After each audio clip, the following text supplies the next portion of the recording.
Petri Wine brings you Basil Rathbone and the New Adventures of Sherlock Holmes.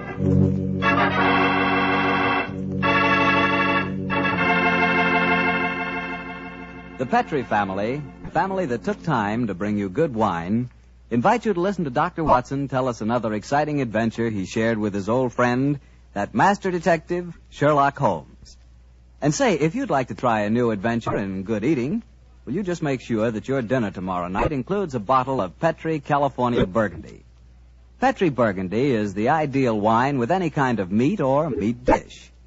That Petri Burgundy is a hearty red wine, just as rich in flavor as it is in color. It's the perfect companion to a thick, juicy steak or a piping hot pot roast or a good hamburger. You know, that Petri Burgundy has a happy faculty of turning a simple meal, like, say, a hamburger sandwich, into a feast. Believe me, here is a wine that's clear, fragrant, and delicious. A wine that you can serve to your friends proudly. Petri Burgundy. Remember, the name Petri is the proudest name in the history of America's wines.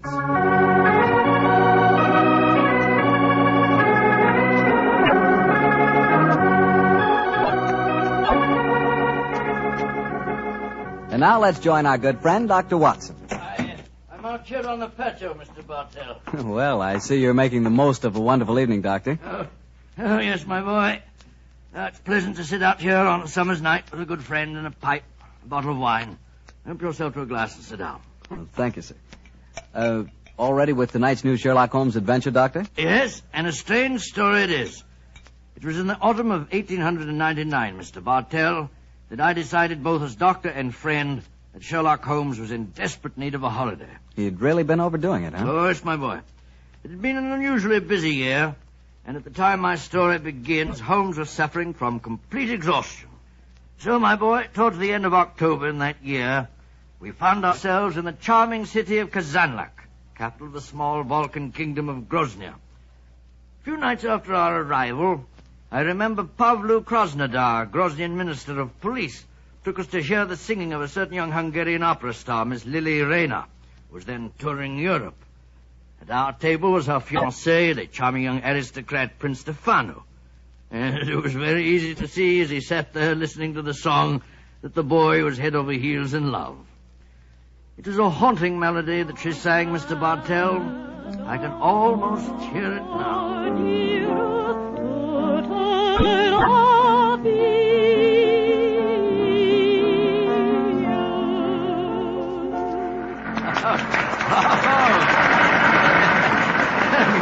You're a very lucky man, Prince Stefano. Your fiancée's voice matches her beauty. Oh, yes, Dr. Watson. I consider myself the most fortunate man in Grozny. She has a magnificent voice, the finest singing I can recall since... Since when, Mr. Holmes? I was thinking of a prima donna of the Warsaw Opera who attained considerable success in London, Miss Irene Adler. Oh, by George, yes. She was a criminal, one of the few that outwitted you, Holmes. Oh, that was a case that would have interested you, Mr. Krasnodar. I'm familiar with it, my dear doctor. You are unusually solemn tonight, Krasnodar. Have a glass of wine, and I will bring Lily to our table, and we will toast our happiness. I'm afraid I cannot drink to that toast, Prince Stefano. Why not? Oh, I know why. You, the notorious lady killer of Grozny, are jealous. You're in love with Lily yourself. Prince Stefano, I have sad news for you. I have come here tonight, but for one purpose. To arrest your fiancée. What? You're joking. It is far from a joke. At my ministry, we have evidence, conclusive evidence, that Miss Lily Rayner is a spy. Spy? Good Lord. And the penalty for spying in Grozny? That, my friend, is why I would drink no toast. In Grozny, the penalty for espionage is death.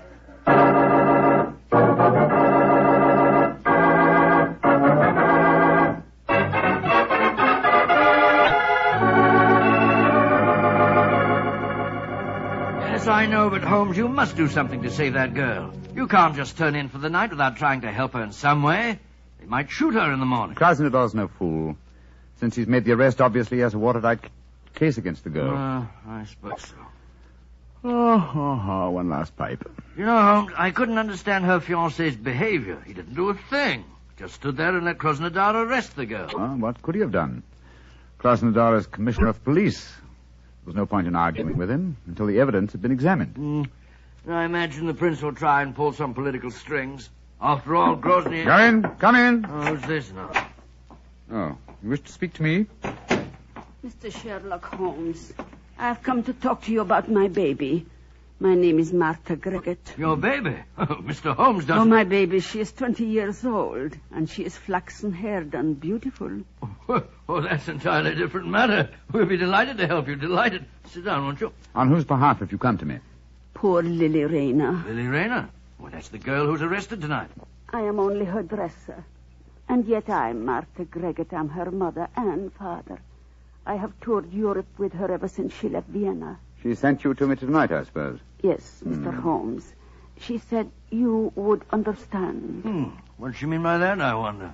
She said that Mr. Holmes would take care that a talent like hers should not perish, just because she had broken a few laws. In other words, she wishes me to establish her innocence in the same breath as she confesses her guilt. I'm afraid I don't take that sort of plant. Good night to you.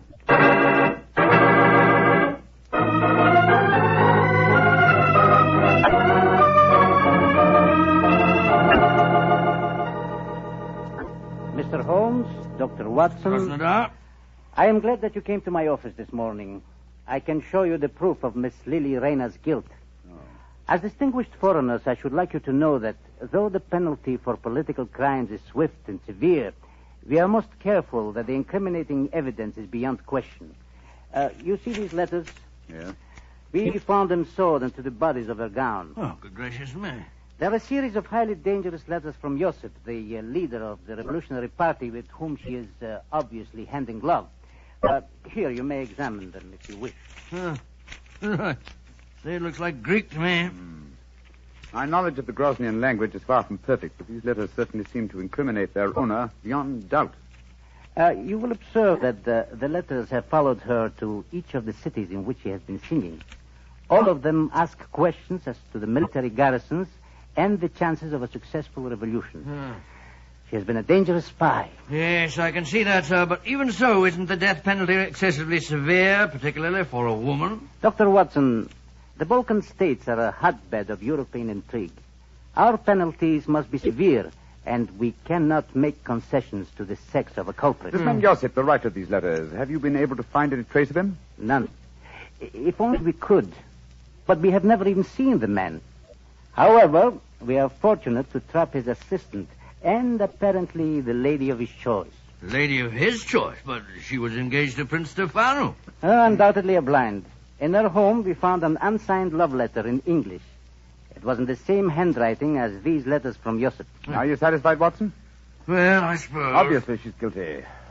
Well, there's no place for me in this affair, particularly when you consider that she made a virtual confession in sending her dresser to me last night. I suppose you're right, but just the same. If you want to trap this man Josip, I should think you'd be wiser to hold the girl as a hostage.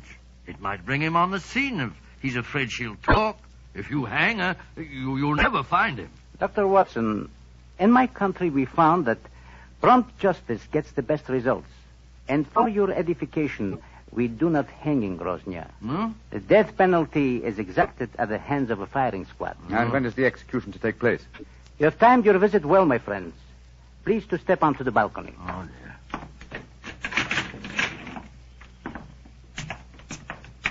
I think that answers your question, Mr. Holmes. Great Scott. Against the wall, blindfolded, with a firing squad before her. It's Lily Rayner. Grosnian justice indeed moves swiftly, Mr. Krasnodar. It has to, my friend. Capitano! Hospital? Great heavens, I can't watch this. I don't care what she's done. I don't want to see it. Up! Two! Nurse! Up! Up! Oh, no. She's crumbled to the ground. Poor little thing. What an artist. Hard to see a woman executed even if she is a spy. May all traitors to Grozny die as swiftly. But what a loss. Her beautiful voice. Yes, her beautiful voice. Shall we go in, gentlemen?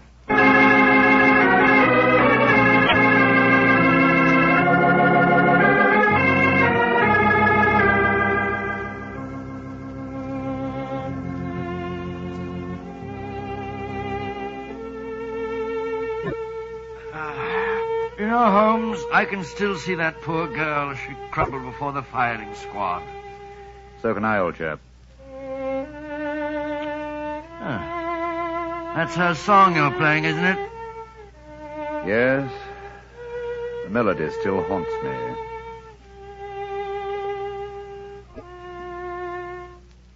You blame me, don't you? Blame you for what? For not preventing her death. Oh, of course I don't blame you, Holmes. The girl was guilty. Grosnian law prescribes the death penalty for her crime.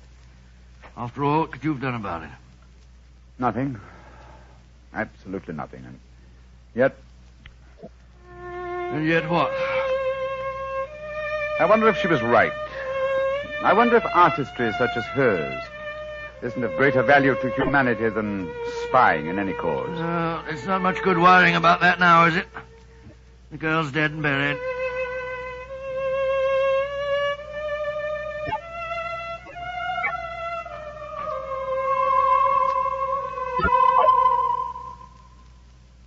Watson. What's the matter, Holmes? Did you hear that? I hear what? I could swear that I heard the dead girl's voice. She was singing a song to my accompaniment. Oh, dear me. Your nerves must be in a very bad state, Holmes. Hearing voices indeed. You'd better turn in for the night. Perhaps. Well, it may be more my conscience than my nerves. I'll give you a sleeping draught if you like. No, my dear Shepard. I'm all right. It's funny, though. I could have sworn that... Oh, well. Play some more of that tune, will you, Holmes?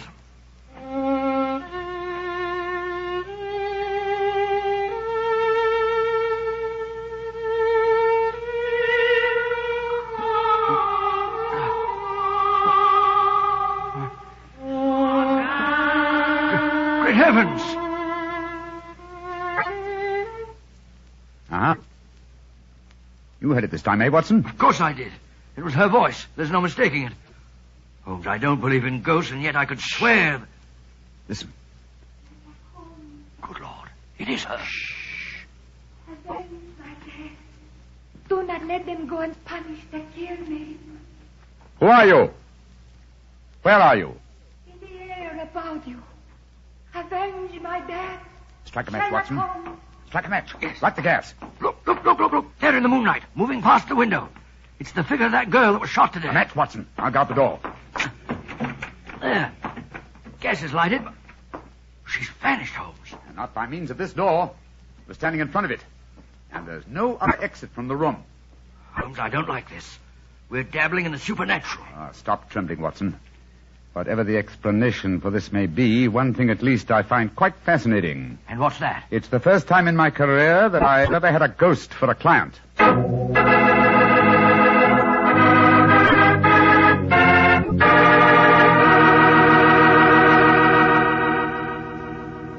Dr. Watson will tell us the rest of his story in just a second, so I'm just going to tell you about a wine that adds the perfect finishing touch to a good meal. Petri California Muscatel. With its sunshiny golden color and its full aroma, you just know Petri Muscatel is going to taste good. And it really does. The flavor of big, plump Muscat grapes picked when they're full to bursting with luscious juice. For the wine that everybody likes, serve Petri Muscatel. You know it's good if it's Petri. Well, Dr. Watson, so you had a ghostly visitor calling on you at the hotel that night, huh? Yes, my boy, and I confess I was so badly shaken by the experience that I hardly slept a wink all night. Well, the next morning, after an early breakfast, Holmes and I located the proprietor of our hotel and began to question him as to the history of the building. I've admired the architecture of this building ever since we came here. A house of this period would undoubtedly have been built with secret passages and staircases. I confess that I know of one secret staircase there. There may well be others. Indeed, and where is the one you know of? Do you wish to explore it, gentlemen? Oh, very much. My friend and I are most interested in such things. Follow me, please. These stairs lead to our wine cellars. Thousands of feet have tramped up and down these steps. Only a select few know that behind this tapestry here... behind this tapestry, gentlemen, is apparently a solid wall. But the wall is not solid. You have a match, perhaps. Oh, yes, of course. Here you are. We keep a candle here in this niche for just such an occasion as this.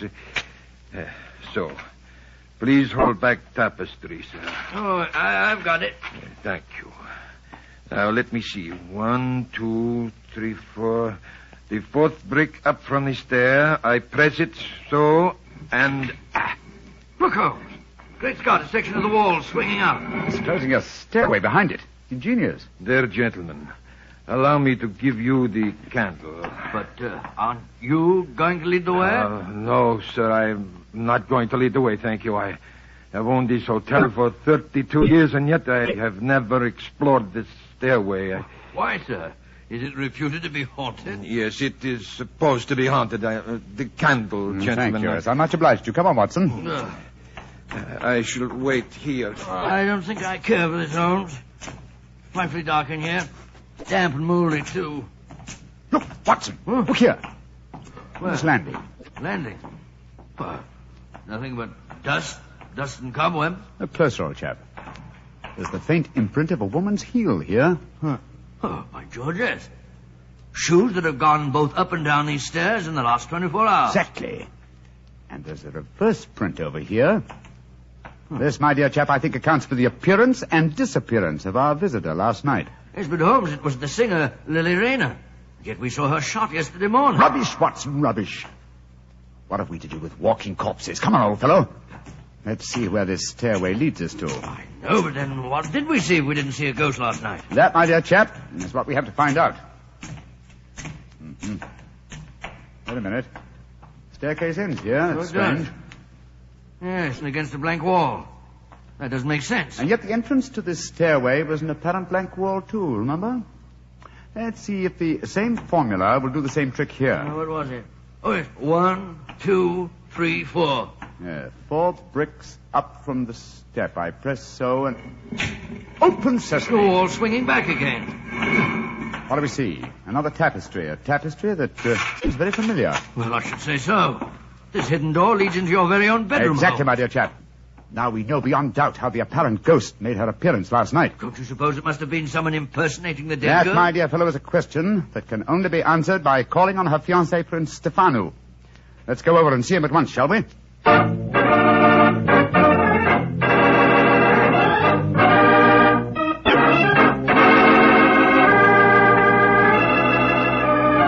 Prince Stefano, I dislike to intrude upon your personal tragedy, but I must ask you a few questions. Ask your questions. Did your fiancée have a sister who may have resembled her? No. She had no living relatives at all, Mr. Holmes. Well, tell me this. Who inherits her estate, sir? Her dresser. A faithful old woman by the name of Martha Gregor, who looked after her for some years. I see. Did Miss Rayner have an understudy? As a singer, she could have no understudy. She was irreplaceable. You say as a singer.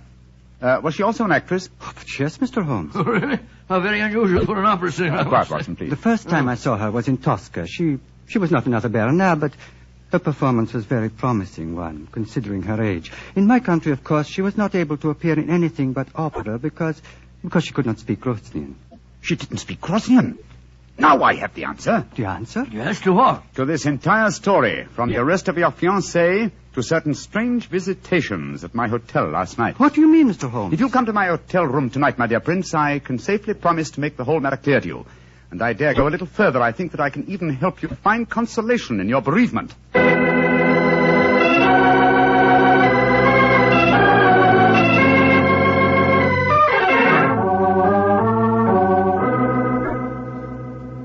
Ladies and gentlemen, I can see that you wonder why Dr. Watson and I have asked you to come here to our hotel tonight.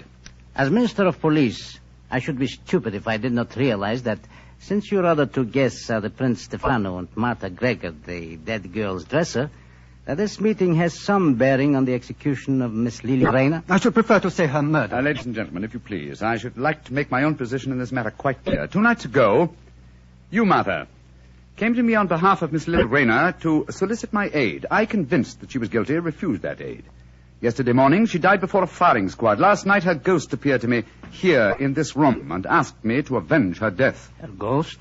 What nonsense are you talking? It would be no surprise to me if her poor murdered soul came back from the grave to ask for justice, sir. I saw her, my good woman, almost as clearly as I see you all now. I agree with Krasnodar. To talk of ghosts is beyond belief. Please let me finish. When I had this visitation last night, I decided to investigate the case thoroughly. I did so today, and I can assure you that Miss Rayner paid for a crime she did not commit. What grounds do you have for saying that, Mr. Holmes? The letters that were supposedly written to her were in the Grosnian language, and yet today Prince Stefano informed me that she could not appear in the theater here because she did not speak the language. But those letters were sewed into her bodice, Holmes. That's true, my dear fellow. And who was the only person who had the opportunity to do that? The same person who came to me 2 nights ago and succeeded in convincing me that Miss Rayner was guilty, her own dresser and supposed friend. Are you suggesting that I'm suggesting that you inherited her estate on her death, and that you would have lost that inheritance if she had married and had a family of her own. What do you have to say in answer to that, Martha? That I am among madmen. This talk of ghosts proves it. Very well, then. Let the ghosts support my theories. Hand me the violin, will you, Watson, old fellow? Oh, yes, of course. Thank you. Now, turn down the gas light. Right you are. That's it. And listen.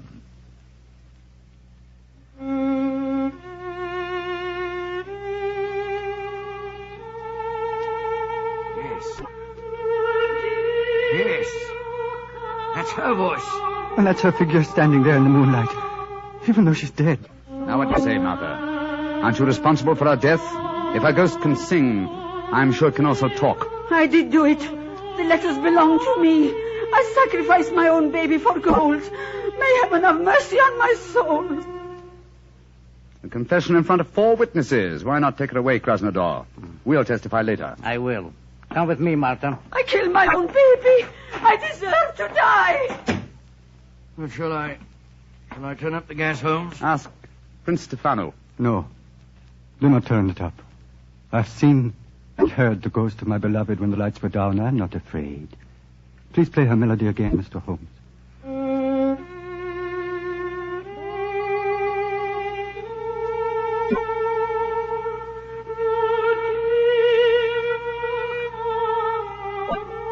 Aren't you afraid, Prince Stefano? Why should I be afraid? Lily, my beloved, your spirit I know can be no evil one. I love it as I loved you living. The pleasure of love lasts but an instant. Love's regrets last for a lifetime. This is now my lifetime, brightened by your gracious ghost. I'm sure this is a very touching scene, but it's getting dreadfully maudlin. All right, Miss Rayner. You may come from behind the tapestry now. Watson, old chap, turn up the gaslight. There's a good fellow. Right you are, Holmes. Prince Stefano, permit me to reintroduce you to your far from ghostly fiancée, Miss Lily Rayner. Lily, my beloved, you're not dead. No, I am not dead. Though I cannot see how Sherlock Holmes fathomed my secret. And there, my dear young lady, you're in exactly the same boat as I am. Surely the answer is obvious. You gave me the key yourself, Prince Stefano. I did, but how, Mr. Holmes? When you informed me that Miss Rayner had once played the title role in Tosca. Tosca? What's that got to do with anything, Consider Holmes? the plot, Watson. A minister of police who is very susceptible to a lady's charms arranges a false execution. Knowing Mr. Krasnodar's weakness, Miss Rayner, you prevailed upon him to do likewise. Huh. Well, then the whole execution was a piece of pantomime. The rifles must have contained blanks. That's right, old fellow. And what should have heightened my suspicion, Miss Rayner, was the fact that at the moment of your apparent death, Mr. Krasnodar quoted a line from Tosca. He said, "What an artist." I was not perceptive enough at the time to evaluate the remark correctly, I'm afraid. When the simulated execution took place, you were free, but assumed dead. But why should I indulge in such a trick, Mr. Holmes? You reasoned that had you come to me directly, I might easily have turned you over as a fugitive from justice. And when you decided to dramatize the situation and appear last night as an apparent ghost, you knew it would, well, at the very least, stimulate my curiosity. It would cause me to investigate the matter and possibly to learn the truth and clear you from suspicion. Well, yes, but Holmes, if she's innocent, how about the love letter in English, which was in the handwriting of Josip, the revolutionary leader? Well, I can see only one explanation for that. You, Prince Stefano, are that mysterious revolutionary Josip. Stefano! Oh, no, that is not possible. Mr. Holmes, you're a visitor in my country. I do not suppose you will be staying here much longer. Stefano, all these months you deceived me. Silence, Lily. Gentlemen, I hope for your own sake you will not be staying here much longer. Oh. I've been threatened by far more imposing adversaries than you, Prince Stefano. I suggest that you leave my room. It's none of my business dabbling in Groznian political affairs. Your secret is safe. In any case, I came to Grozny for a holiday. Goodbye. Goodbye, Mr. Holmes. On my soul, Holmes, if we were in London, you wouldn't behave in this offhand way. But we're in Grozny, old chap, aren't we? Hand me the violin, will you? All right, here you are. Thanks. You know, Watson, I've only had professional dealings with 2 singers in my life. The first was Irene Adler, and she fooled me, oh, so cleverly. And this singer, tried to fool you and failed dismally. Seems to me the score's about even. No, old chap, no. This one was an amateur. Irene Adler will always be the woman. Ah, well, I think that's enough excitement for one day, don't you? After all, I am supposed to be taking a holiday.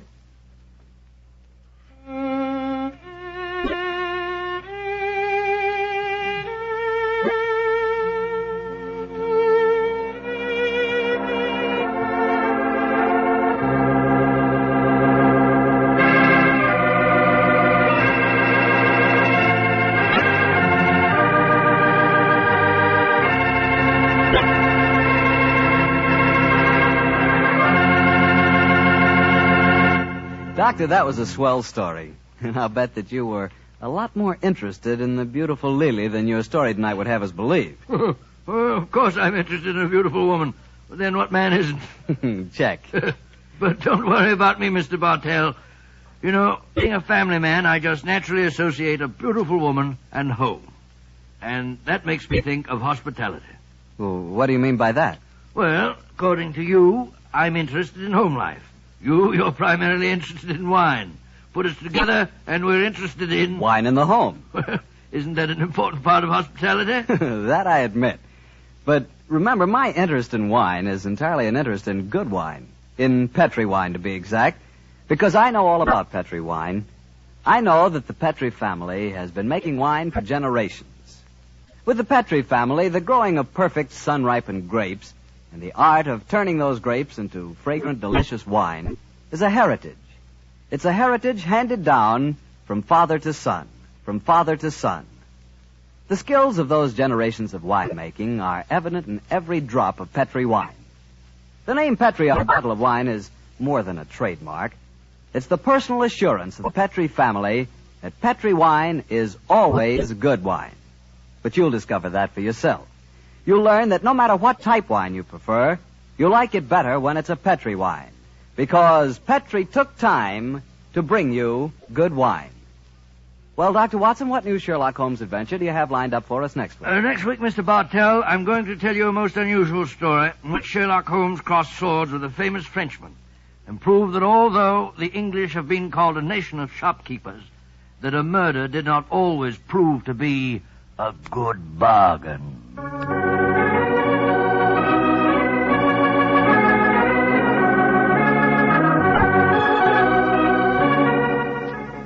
Tonight's Sherlock Holmes adventure was written by Dennis Green and Anthony Boucher and was suggested by an incident in the Sir Arthur Conan Doyle story, The Sussex Vampire. Music is by Dean Fossler.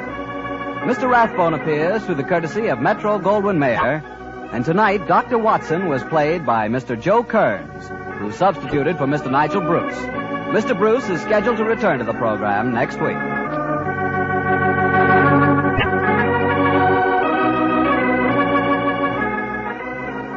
The Petri Wine Company of San Francisco, California, invites you to tune in again next week, same time, same station.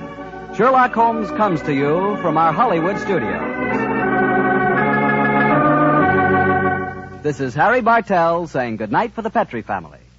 For a solid hour of exciting mystery dramas, listen every Monday on most of these same stations at 8 o'clock to Michael Shayne, followed immediately by Sherlock Holmes. This is the Mutual Broadcasting System.